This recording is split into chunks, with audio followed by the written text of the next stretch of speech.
Good morning, all of you. Today we are going to study the first unit of 12th class economics, and the name of unit is National Income and Related Aggregates. Under this economics, first of all, we will study about the macroeconomics.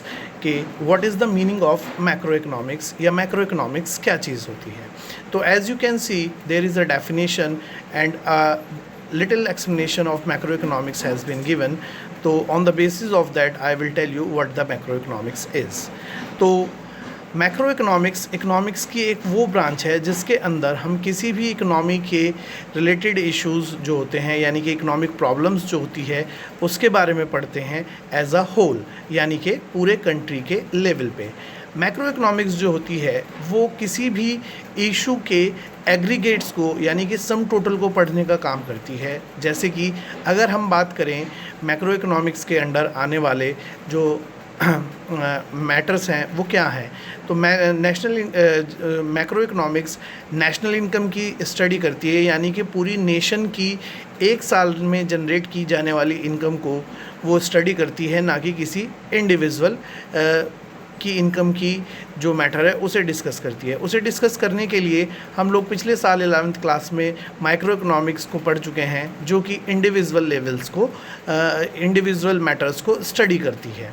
तो macro economics और micro economics में यही main difference होता है कि micro economics जो होती है वो किसी भी इकोनॉमी के इंडिविजुअल मैटर्स को स्टडी करती है, इंडिविजुअल इश्यूज़ को स्टडी करती है, और जबकि मैक्रो इकोनॉमिक्स जो होती है वो उसी इकोनॉमी को जो इकोनॉमिक इश्यूज़ होते हैं, इकोनॉमिक प्रॉब्लम्स जो होती हैं उन्हें एज अ होल, यानी कि पूरी कंट्री के लेवल पर पढ़ती है. जैसे कि हम बात कर सकते हैं नेशनल इनकम की, एक कंट्री में एम्प्लॉयमेंट की कंडीशन की, इन्फ्लेशन डिफ्लेशन की, एग्रीगेट डिमांड की, एग्रीगेट सप्लाई की.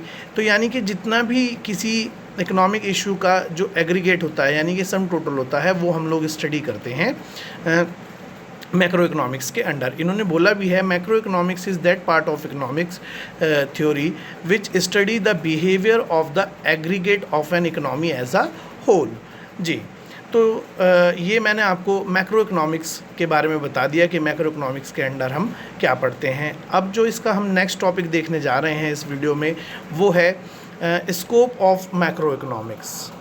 जी, तो जैसा कि आप देख पा रहे हैं ये मैक्रो इकोनॉमिक्स का स्कोप है, यानी कि वो सब चीज़ें जो हम मैक्रो इकोनॉमिक्स के अंडर पढ़ते हैं, जैसे कि मैंने अभी आपको स्टार्टिंग में बताया है, तो वैसे ही ये सब चीज़ें यहाँ पर दी गई हैं और भी डिटेल में दी गई हैं, तो उन्हें हम देखते हैं. तो पहले ये कह रहे हैं थ्योरी ऑफ एम्प्लॉयमेंट, यानी कि एक इकोनॉमी के अंडर डिफरेंट सिचुएशंस में एम्प्लॉयमेंट की क्या कंडीशन होती है, ये हम लोग मैक्रो इकोनॉमिक्स के अंडर पढ़ते हैं. यानी कि कोई इकोनॉमिक प्रॉब्लम आ गई तब एम्प्लॉयमेंट की कंडीशन कैसी है, जर्नल टाइम पीरियड में एम्प्लॉयमेंट की कंडीशन कैसी है.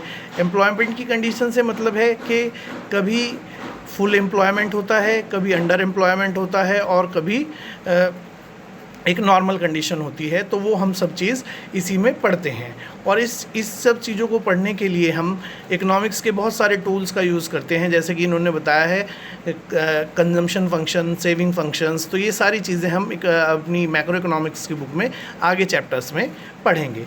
दूसरी चीज़ बताई है इन्होंने थ्योरी ऑफ नेशनल इनकम, यानी कि मैक्रो इकोनॉमिक्स जो है वो नेशनल इनकम की स्टडी करने वाली एक थ्योरी है. जैसे कि मैंने आपको स्टार्टिंग में बताया भी था, ये पूरे नेशन की इनकम को स्टडी करती है, उसे कैलकुलेट करने में हेल्पफुल होती है, ना कि किसी इंडिविजुअल की इनकम. अगर हमें इंडिविजुअल की इनकम के बारे में जानना है तो हमें इकोनॉमिक्स की दूसरी ब्रांच, जिसे हम लोग माइक्रो इकोनॉमिक्स कहते हैं, उसका सहारा लेना होता है. जी, नेक्स्ट इन्होंने बताया theory of general price level. तो इसके अंडर हम लोग क्या करते हैं, जो हमारी इकोनॉमिक प्रॉब्लम्स होती हैं, inflation, deflation, excess demand, deficit demand, इन सब में हम लोग price level, general price level का मतलब होता है जो गुड्स एंड सर्विसेज हम लोग यूज़ करते हैं उनके प्राइस में कितना इंक्रीज़ हुआ, कितना डिक्रीज़ हुआ, इसे हम लोग स्टडी करते हैं मैक्रो इकोनॉमिक्स के अंडर. और इसे पढ़ने के लिए भी मैक्रो इकोनॉमिक्स में कुछ टूल्स होते हैं जो कि हम लोग आगे चैप्टर्स में जानेंगे. Next they are saying theory of money.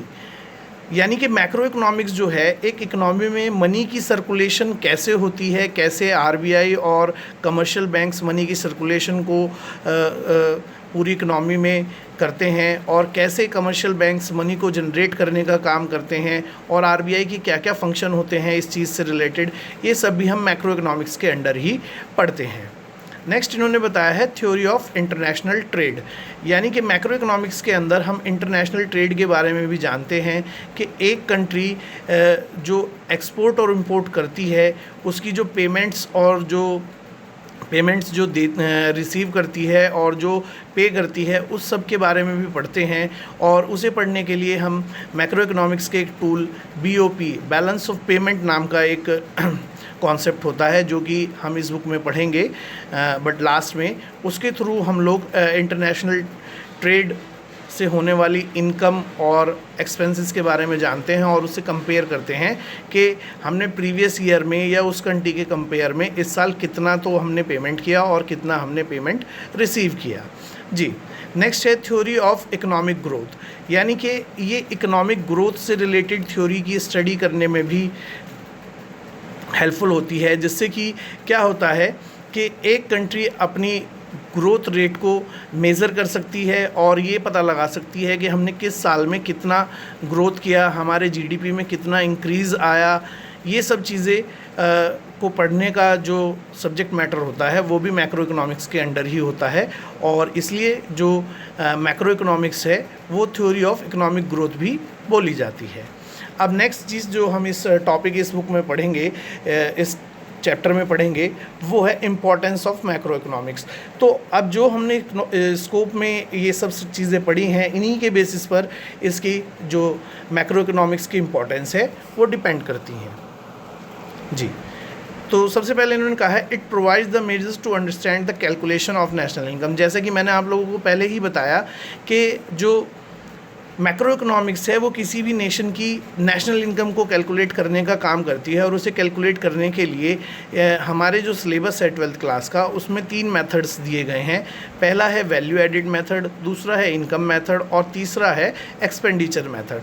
तो इन मेथड्स की हेल्प से और जो इसके रिलेटेड एग्रीगेट्स होते हैं उनकी हेल्प से हम लोग क्या करते हैं, हम एक अपनी कंट्री की या किसी भी नेशन की जो नेशनल इनकम है उसे कैलकुलेट करना सीखते हैं और जानते हैं कि कैसे कैसे नेशनल इनकम कैलकुलेट होती है। तो इस पॉइंट ऑफ व्यू से मैक्रो इकोनॉमिक्स बहुत इम्पॉर्टेंट होती है एक कंट्री के जो लोग होते हैं उनके लिए और एक कंट्री के लिए भी। जी, नेक्स्ट है formulation of government budget policies regarding control the inflation and deflation, यानी कि एक गवर्नमेंट को हेल्प करती है इन्फ्लेशन और डिफ्लेशन जैसी इकोनॉमिक प्रॉब्लम्स के लिए पॉलिसीज़ बनाने में, क्योंकि इन्फ्लेशन और डिफ्लेशन की प्रॉब्लम्स को सॉर्ट आउट करने में अगर हमारे पास कोई प्लान एंड पॉलिसी नहीं होगी तो हम उन प्रॉब्लम्स को सॉल्व नहीं कर पाएंगे और जो इकोनॉमी का ग्रोथ है वो डाउन हो जाएगा। इसके लिए हम लोग हमारी जो एक यूनिट आएगी मनी एंड बैंकिंग के नाम से, उसमें आरबीआई के फंक्शंस को पढ़ेंगे, आरबीआई कौन कौन से फंक्शन परफॉर्म करता है और कैसे वो इन्फ्लेशन डिफ्लेशन को कंट्रोल करने का काम करता है। तो वो भी हम इसी चैप्टर के अंडर नेक्स्ट चैप्टर के अंडर पढ़ेंगे, और इससे भी इस पॉइंट ऑफ व्यू से भी मैक्रो इकोनॉमिक्स बहुत इंपॉर्टेंट होती है। नेक्स्ट है इट फैसिलिटेट इंटरनेशनल कंपैरिजन। तो जैसे कि आपने अभी पीछे देखा था स्कोप में कि जो इंटरनेशनल है वो जो मैक्रो इकोनॉमिक्स है वो इंटरनेशनल ट्रेड के लिए भी काम में आती है, जिससे कि हम अपने कंट्री का कंपैरिजन कर सकते हैं किसी दूसरी कंट्री से या प्रीवियस ईयर से हम लोग कंपैरिजन कर सकते हैं कि हमने एक्सपोर्ट करके कितनी इनकम जनरेट की और इंपोर्ट करके हमने कितनी जो फॉरेन करेंसी है वो दूसरी कंट्री को दी। इससे कंपैरिजन हो जाता है और कंट्री को ये पता चलता है कि हमारी जो ग्रोथ है वो किसी कंट्री के कंपेयर में बढ़ रही है या घट रही है, पिछले ईयर लास्ट ईयर के हिसाब से वो इंक्रीज़ हुई है या डिक्रीज़ हुई है। तो इसलिए भी मैक्रो इकोनॉमिक्स जो होती है वो इम्पॉर्टेंट होती है।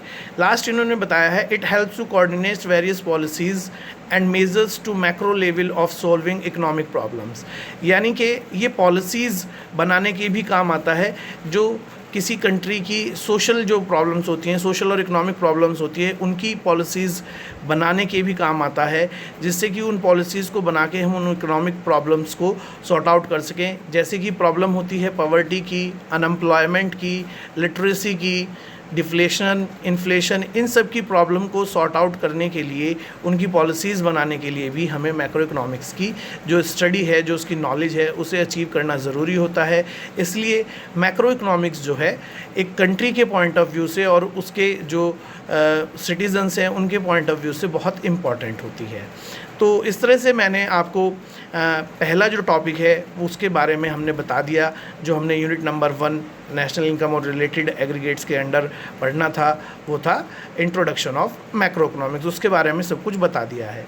अब नेक्स्ट जो हमारा टॉपिक होगा वो होगा सर्कुलर फ्लो ऑफ इनकम, यानी कि इनकम जो है वो कैसे फ़्लो होती है डिफरेंट सेक्टर्स में एक इकनॉमी के। ये चीज़ हम लोग पढ़ेंगे और उसके लिए हम लोग दूसरी वीडियो का वेट करते हैं।